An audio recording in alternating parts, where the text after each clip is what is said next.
தாய் தந்தை நல்லவங்க. அப்ப சாவ வச்சு நம்ம வாரி பேசுறாங்க. போய் தனியா கம்பெனி கட்டலாம் 2 பேரும் பேசுறாங்க. கேக்குதா? இப்ப பேச மாட்டாங்க. கூட்டாச்சி மாதிரி தான் பேசுவாங்க. ஐயா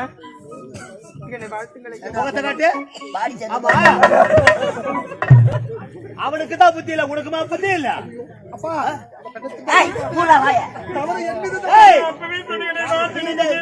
தவறுக்கு தண்டனை கொடுத்தே தீர போறேன்.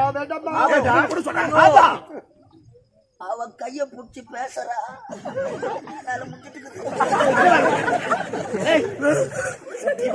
வெக்கமா இருக்கிறா, வேதியா இருக்கிறா. பையன் செஞ்சிருந்தா 10 ரூபாய்க்கு வெள்ளம் வாங்கி குடிச்சிட்டு கரைச்சு குடிச்சிட்டு செத்து போயிருப்பான். இந்த மயிரை ஏன் வச்சு உயிரை ஏன் வச்சிருக்கணும்? 10 ரூபாய்க்கு வெள்ளம் குடிச்சா எப்படி செத்துருவா? எனக்கு சுகர் அதிகமா இருக்கு.